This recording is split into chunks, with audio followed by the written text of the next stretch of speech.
According to the National Electrical Code, specifically Section 230.3, service entrance conductors must be protected from physical damage. This section outlines acceptable methods for safeguarding these conductors, which carry the main electrical supply to a building. The information provided states that flexible metal conduit, often referred to as flex, is generally not considered an approved means of protection for service entrance conductors. The reason for this restriction is that flex typically does not offer the same level of physical protection as other approved raceways like rigid metal conduit, intermediate metal conduit, or Schedule 80 polyvinyl chloride conduit. These approved raceways are designed to withstand significant impacts and resist damage that could compromise the integrity of the service entrance conductors. To comply with NEC 230.3 when running service entrance conductors, it is crucial to use an approved method of protection. If you are considering using flex, it is important to understand why it's generally not permitted and to explore alternative solutions that meet code requirements. Several alternatives to using flex are available to ensure code compliance and provide adequate protection for service entrance conductors. Firstly, you could extend the 400-amp bus termination enclosure outside the garage wall. This involves mounting the enclosure on the exterior of the garage and running a short section of approved conduit from the enclosure to each service panel. By keeping the termination point outside the garage, you minimize the length of conductors that need to be protected within the structure. Secondly, installing an approved raceway, such as rigid metal conduit or Schedule 80 polyvinyl chloride conduit from the termination enclosure to each panel, is a viable option. This method provides a robust and code-compliant pathway for the service entrance conductors. Ensure that the chosen conduit type is properly sized for the conductors and installed according to NEC guidelines. Thirdly, burying the service entrance conductors underground and entering each panel through an approved underground feeder raceway system is another alternative. This approach involves running the conductors underground in a designated conduit system, providing protection from physical damage and environmental factors. Underground installations must adhere to specific burial depth requirements and other applicable NEC regulations. The National Electrical Code does offer an exception to the requirement for rigid protection of service entrance conductors under certain conditions. However, these conditions are very specific and must be strictly adhered to. For the exception to apply, all of the following conditions must be met. 1. The conductors must be installed in a raceway that is not subject to physical damage. This means the raceway must be located in an area where it is unlikely to be struck, crushed, or otherwise damaged. 2. The raceway must not be accessible to unqualified persons. This condition aims to prevent unauthorized individuals from tampering with or damaging the service entrance conductors. 3. The raceway must be permanently supported. This ensures that the raceway is securely mounted and will not be dislodged or damaged over time. It's important to carefully assess whether the specific installation scenario meets all three of these conditions before relying on this exception. It is unlikely that flex would be installed in a raceway that meets these conditions, so be aware of this. Service entrance conductors are defined as the conductors between the service point and the service disconnecting means. The service point is the point of connection between the serving utility and the premises wiring. The service disconnecting means is the main breaker or switch that disconnects the entire electrical service from the building. The National Electrical Code provides detailed requirements for the installation and protection of service entrance conductors to ensure safety and prevent electrical hazards. These requirements cover various aspects, including conductor sizing, overcurrent protection, grounding, and physical protection. Always consult the latest edition of the NEC and local electrical codes for specific requirements in your area. It is important to understand the different types of raceways that are approved for use with service entrance conductors. Rigid metal conduit, often abbreviated as RMC, is a heavy-walled, threaded conduit that provides excellent physical protection. Intermediate metal conduit, or IMC, is a thinner wall version of rigid metal conduit that is also suitable for service entrance conductors. Schedule 80 polyvinyl chloride conduit is a non-metallic conduit that offers good resistance to corrosion and physical damage.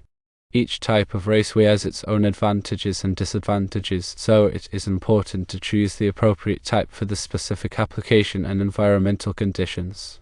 When installing service entrance conductors, it is crucial to follow all applicable NEC requirements for conductor sizing and overcurrent protection. Conductor sizing must be based on the ampacity of the load served, and overcurrent protection must be provided by a circuit breaker or fuse that is properly sized to protect the conductors. Incorrect conductor sizing or overcurrent protection can lead to overheating, insulation damage, and even electrical fires. Grounding is another critical aspect of service entrance conductor installations. The NEC requires that service entrance conductors be properly grounded to provide a path for fault current to return to the source, minimizing the risk of electrical shock.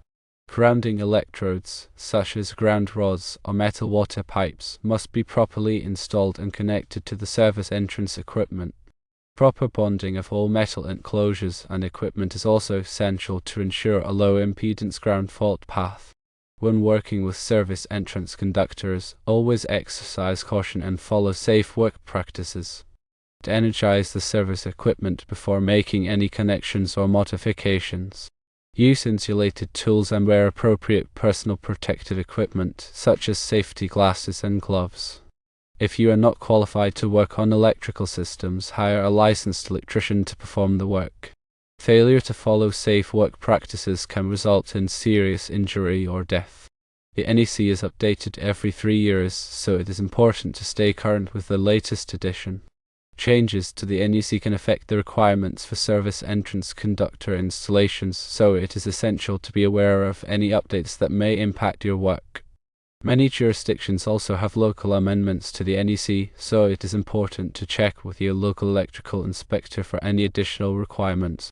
In summary, NEC 230.3 requires that service entrance conductors be protected from physical damage by approved means, such as rigid metal conduit, intermediate metal conduit, or Schedule 80 polyvinyl chloride conduit. Flexible metal conduit is generally not considered an approved means of protection for service entrance conductors. Alternatives to using flex include extending the termination enclosure, installing an approved raceway, or burying the conductors underground.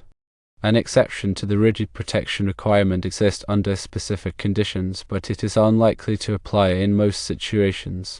Always follow safe work practices and consult the latest edition of the NEC and local electrical codes for specific requirements in your area. In addition, consider the environmental factors that may affect the service entrance conductors and choose materials that are suitable for the specific conditions. For example, if the conductors are exposed to corrosive chemicals, it is important to use corrosion-resistant conduit and fittings. If the conductors are located in a damp or wet environment, it is important to use watertight connectors and enclosures. Proper planning and material selection can help ensure the long-term reliability and safety of the service entrance conductor installation. When installing service entrance conductors in a residential setting, it is important to consider the aesthetic impact of the installation.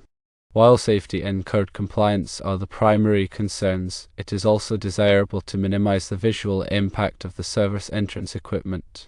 This can be achieved by carefully planning the location of the equipment and using aesthetically pleasing materials.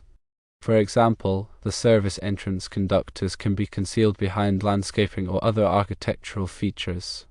The service entrance equipment can be painted to match the color of the building. By paying attention to the aesthetic details, it is possible to create a service entrance installation that is both safe and visually appealing. In commercial and industrial settings, the focus is typically on functionality and durability rather than aesthetics. However, it is still important to maintain a clean and organized installation.